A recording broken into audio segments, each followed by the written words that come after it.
So where we last left off on the TRANSAM project, yes, I did have a beard. I highly recommend not trying to trim your beard when you're very, very tired after a day at the junkyard, because mistakes will most likely be made and you'll probably take off a little too much and end up having to level the whole thing.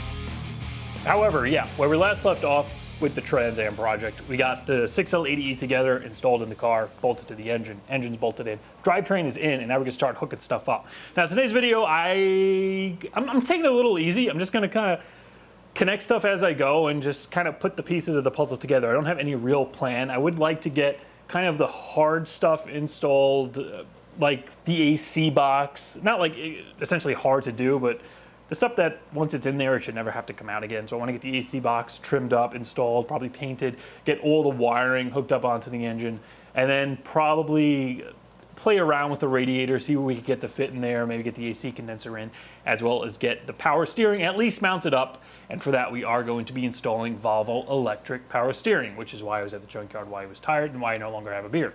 And here's pretty much everything I laid out, what I'd like to get accomplished today. I have the OEM AC box that will be going back in. With the OEM evaporator, it's actually in really good shape. I do still need to order a new dryer, which I will have before the end of this video. We have our electric power steering out of a Volvo that we're going to get mocked up, at least get it bolted into the car somewhere, as well as our radiator, condenser. I want to get the wiper motor mounted up, bolt of the reservoirs back in, which is really no big deal. That'll just pop right in, and at least our fans connected to our radiator. These are a pair of spals that I had installed on my Camaro. I pulled them out of that car because they weren't cooling it too well. I had to go to a set of Durrell fans. However, on this car, I think they're going to do pretty good, and we'll just have to see once they're bolted up. So quite a few episodes back, we got the PSI conversion engine harness installed, and it's kind of just been sitting on top of the motor at this point. Installation of all this stuff should be pretty straightforward. It's all pre-made for this motor, so it should be plug and play. We do need to run our power wires down to the starter lug, the grounds to the back of the cylinder heads. Got to run our wire down to the transmission, and I do need to figure out what I want to do with these wires. Now these are the original starter wires from the 3rd gen body harness, because these are needed to power all the accessories inside the car. So these two wires here, the purple one is going to go down to the trigger on our starter solenoid, and the two orange wires on the single lug there are going to go to the power on the starter, along with the harness wires for the engine. And that's what's going to feed power into the car. Now, normally these run factory down behind the engine there, and they kind of snake underneath the exhaust. I'm going to try to run this kind of LS style along the front bottom of the motor, kind of between the oil pan and the cross member, and then to the starter that way. I feel like, especially if this thing's going to get boosted with turbo piping and everything exiting this way, I don't want to have starter wires kind of snaking down behind the exhaust. So these might be long enough where I could just kind of run them that way without even having to extend them.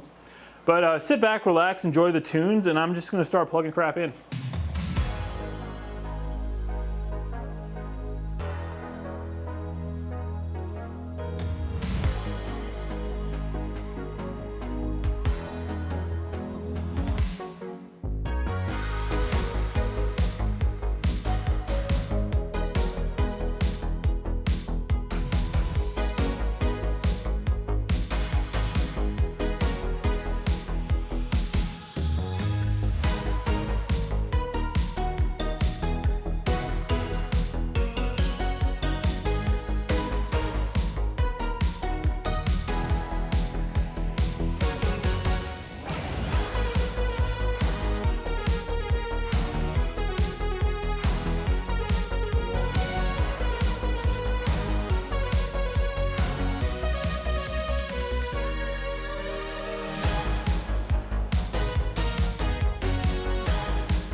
All right, so that took way longer than I anticipated. I've been working on that little section for 2 weeks at this point, 2 work weeks, so 10 days. Now granted, I only get to work on this thing a few hours a day.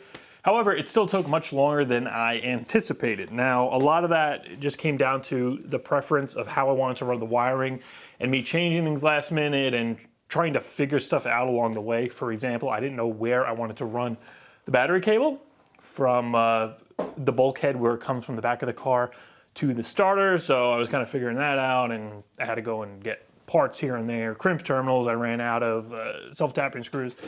Regardless of all that, I think we're finally at the point where this thing might just friggin' crank over. Hell, technically if it had gas in it and if the transmission had fluid in it and wasn't missing a drive shaft, I could probably even start it. Let me just give you guys a little quick rundown exactly what I just did, kind of explain myself, so if you're doing this you can kind of see exactly what I did. And yeah, then we'll just pop the battery on, we'll see if the thing will crank over. So first of all, C100 harness. I ran those wires that go down to the starter that gives power to the stuff inside the car. Instead of running them the factory way that way, I did go ahead and run them along this way, down under the cross member, and then they curve under the engine by the oil pan, and then they connect to the starter that way. I just branched them off right here. I might still secure this somehow, but honestly, probably just gonna stay the way it is. But yeah, this just goes underneath the steering shaft here, and this cover is going to be stationary. So even though the steering shaft is going to be moving, this is never going to move, so you don't have to worry about the harness rubbing on that.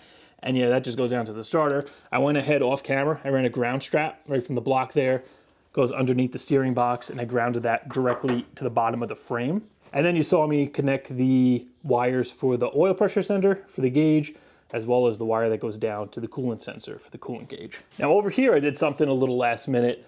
I ran the coil wire. So that pink wire from the factory C100 harness that used to go to the coil, I extended it and ran it to this block here. So what this is going to give me is a spot to tap into key on ignition power. So for the cooling fan relays, for the electric steering pump, I'm going to need key on power for the relay to run that stuff. So this is a nice spot. I could just tap whatever I need key on power. I got a spot I can just grab it from. I don't have to like dig into the harness trying to find it. And then while I was at it, I re-ran the headlight harness kind of back roughly in where it's supposed to go. Reconnected the grounds. This will all get tied up once the front end's back together. And I even went ahead and put the relays back in the factory locations. So one's there for the headlight on that side, one's there for that one. I think those are the headlight motor relays.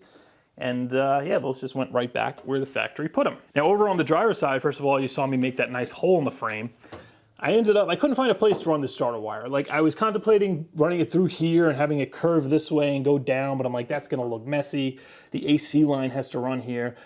Whenever I boost this thing, the wire is gonna be in the way where I need to run exhaust. So I ended up just drilling a hole, put a grommet, taped it, loomed it, taped it, and then just secured it to the cross member there. Gave myself a little bit of slack so the engine can move and twist, do what it needs to do. And you can see that very neatly just kind of comes along and connects right to the starter solenoid. Now on the other side, I just ran it through the hole for the access to the idler arm bolts. And then I just ran that, kind of secured it to the old hole for where the battery used to be in the factory location. And then I just pinned that up inside the fender. And once the fender covers back on, this will be completely flat. And I don't have to worry about it rubbing on anything. Plus this car isn't lowered, so there's no way in hell that tire's ever gonna even get close to bottoming out in this wheel well. And then once again, ran it through here, put a little rubber on here to make sure nothing chafes, put some friction tape, loomed it, taped it, loomed it. That's in there really secure. And just connected it to my terminal block. And that's right where the power comes from the back of the car. So that's battery power going into this.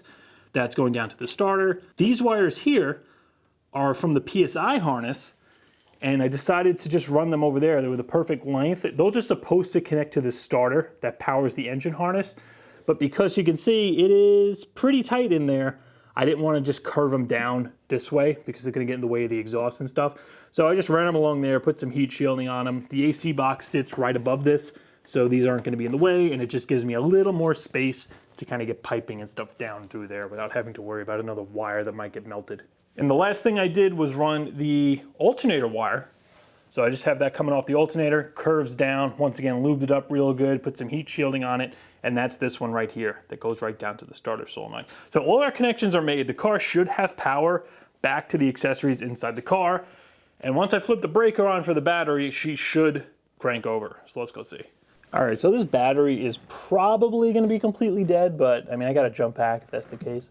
So let's go ahead and flip the breaker on. I don't even know if this thing's gonna friggin' be able to take the current that the starter's gonna pull, but we'll see.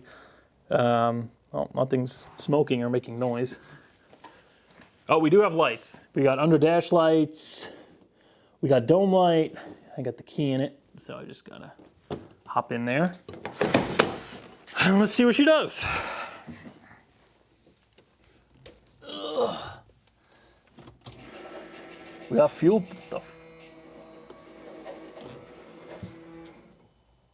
Yeah, that's the fuel pump. And there's no gas in the tank. Okay, I hope I don't fry that freaking fuel pump. All right, well, the fuel pump works. Moment of truth.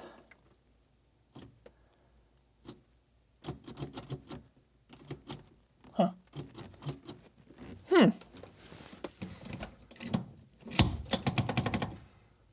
It's freaking in park. All right, so take 2 jump packs on it. I also pulled the fuses out for the fuel pump because I do not want to burn that thing out. All right, here we go. Moment of truth. Nothing. All right, what the hell is going on? I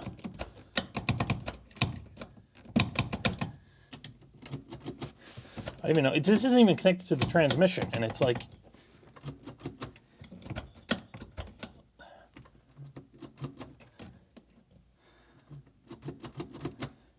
I don't even know where neutral is. Oh, shit. All right, so yeah, the neutral safety switch is probably all like buggered up. I gotta adjust it. But we got something. Woo, listen to that.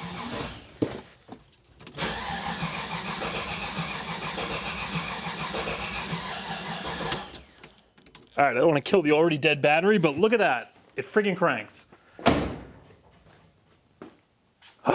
All right. That's awesome. That's awesome motivation. That's going to really make me want to start like throwing stuff on now and actually getting this car done. Yeah, I mean, if I could get some exhaust on this thing, some manifold, pop a drive shaft in it, transmission fluid, I got to get cooler lines. I mean, the pump is running, so it obviously has fuel. Everything seems to be working computer-wise. I hear a little bit of clicking, which I'm assuming, I mean, all the spark plugs are on there. That's probably just the GDI injectors. So I guess the injectors are firing. That's awesome. This thing's close. All right, so even though all I did in this video was like boring wiring, I'm kind of inclined just to end the video here because the fact that this thing actually cranks over and the pump runs, great progress for a video, friggin' incredible progress. However, I want to get a little more done. So one more thing I'm going to do, unfortunately, yeah, we're not going to get around to getting the power steering mounted up. That's going to be done in the next video. I want to at least get the radiator dropped in, and I had to kind of mess with some things because I pulled the wrong radiator from storage, so I ended up taking a 4th gen radiator that ended up being too small for my aftermarket 3rd gen fan shroud. So I had to go back, grab the stock factory 3rd gen radiator I had in this thing. So I got that. Let's pop that in. Let's get the condenser for the AC mounted in. And then I got to just make some brackets for it. So I got this aluminum kind of junk from the hardware store. I'm just going to bend this, make a couple of brackets to hold the radiator in at the top. And then I'll just pop the fans in. And on my own time, I'll probably wire them up because filming wiring is incredibly boring. Not only for me. I mean, it might not be that terrible, like once it's all edited and everything, but when you're actually filming yourself doing wiring, it's like, it's so freaking boring. I'm like, who's gonna wanna watch this? But yeah, I'll probably get the fans wired up on my own time, and then next video we'll do the power steering and we'll get the power steering wired up in that video. But whatever, let's get the radiator in, make some brackets, close this thing out.